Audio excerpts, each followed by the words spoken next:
Bharatiya Janata party की तरफ से बांकीपुर को लेकर प्रत्याशी का नाम घोषित कर दिया गया है। दोस्तों अपने स्क्रीन पर नजर डालिए।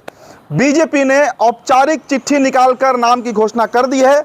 अभिषेक कुमार बंटी उर्फ अभिषेक कुमार जो है वो प्रत्याशी बनाए गए हैं। चर्चा जिसकी थी कि बीजेपी से कौन बनेगा प्रत्याशी, कई नाम चल रहे थे, लेकिन सभी नामों को काट छाट कर बीजेपी ने अंतोगत्वा अभिषेक बंटी को टिकट थमा दिया है। कायस्थों का सीट है, कायस्थ बाहुल इलाका है बांकीपुर, शहरी इलाका है, एलीट वर्ग बुद्धिजीवियों का इलाका है, और बांकीपुर से अभिषेक बंटी को टिकट देना भारतीय जनता पार्टी जीत की तरफ आगे बढ़ते हुए दिख रही है। हम क्यों कह रहे हैं आपको इस वीडियो में बताएंगे। हम जनसुराज की तरफ से प्रशांत किशोर चुनावी मैदान में है, आरजेडी की तरफ से रेखा गुप्ता जो है वो चुनावी मैदान में है, और बीजेपी के ऊपर संशय था कि बीजेपी किसको टिकट देगी। पिछले 2 दिनों से लगातार हम राष्ट्रधन पर चर्चा भी कर रहे थे कि इंतजार इसी बात का है कि बीजेपी किसे टिकट देगी। राष्ट्रीय अध्यक्ष नितिन नवीन कल ही पटना आने वाले थे 6 तारीख को, लेकिन अब तक उनका पटना आगमन नहीं हुआ है। खबर हमारे पास है कि कल दिल्ली के में एक बड़ी मीटिंग हुई है जिसमें संघ के भी नेता मौजूद थे और बांकीपुर को लेकर भी चर्चा हुई है। उस मीटिंग में बांकीपुर से स्पष्ट संघ का भी मत था, बीएल संतोष भी मौजूद थे, बीजेपी के बड़े बड़े लीडर्स मौजूद थे। सबने कहा कि कायस्थ को ही टिकट देना है, और नितिन नवीन के बेहद करीबी हैं अभिषेक कुमार बंटी। 15 सालों से भारतीय जनता पार्टी के संगठन में जुड़े रहे हैं। इस वक्त प्रदेश उपाध्यक्ष हैं जो युवा मोर्चा है बीजेपी का, इसके पहले भी कई पदों पर बीजेपी में रहे हैं, और एक बहुत साधारण से कार्यकर्ता। इसीलिए भारतीय जनता पार्टी संगठन की पार्टी कही जाती है, जहां पर एक छोटे से कार्यकर्ता को जो पार्टी के लिए डेडिकेटेड रहा है उसे उठाकर टिकट दिया जाता है, विधायक, मंत्री, सांसद, नेता बना दिया जाता है। ये बीजेपी में ही संभव है दोस्तों।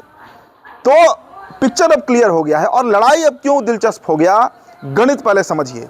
नितिन नवीन का सीट, नितिन नवीन का पैतृक सीट, उनके पिता नवीन सिन्हा इस सीट से 2 बार विधायक रहे हैं। पिछले 40 सालों से कायस्थों का दबदबा रहा है इस सीट पर। नितिन नवीन 5 बार के विधायक हैं। उपचुनाव 2005 का जो हुआ उस समय से 2025 के विधानसभा चुनाव तक नितिन नवीन इस सीट से लड़ते आए, जीतते आए, मंत्री रहे बिहार सरकार में। अब तो खैर बॉस हैं भारतीय जनता पार्टी के, सबसे बड़ी पार्टी जो है देश की, उसके राष्ट्रीय अध्यक्ष हैं। तो उनका सीट खाली हुआ था और किसी ऐसे चेहरे को देना था जो लड़ सके इस सीट पर।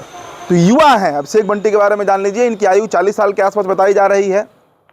युवा है, प्रखर वक्ता है, अच्छा बोलते हैं और बड़ा डेडिकेटेड रहे हैं बीजेपी के लिए। और सबसे बड़ी बात कि नितिन नवीन के एकदम खासम खास लोगों में ये शुमार रहे हैं।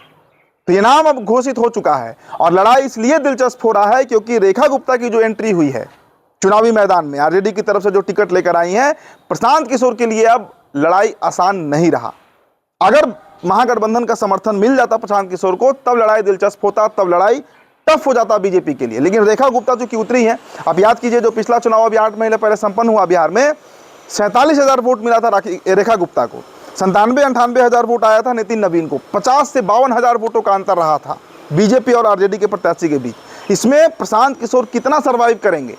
मैंने अपने पिछले वीडियो में भी आपको बताया था कि बांकीपुर जो है वो एलीट वर्ग का विधानसभा है, पढ़े लिखे लोग, बुद्धिजीवी लोग, पटना का हाट है, boring road, exhibition road, Dak Bungalow, Lutyens zone, Patna high court, ये इलाके पड़ते हैं बांकीपुर में।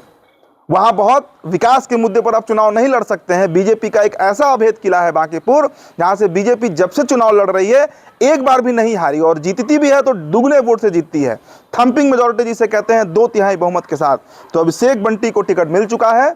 आगे जो अपडेट होगा आपको राष्ट्रधन पर हम देते रहेंगे। फिलहाल दोस्तों इस खबर में इतना ही। मेरा नाम उदित तारन है, बहुत बहुत शुक्रिया।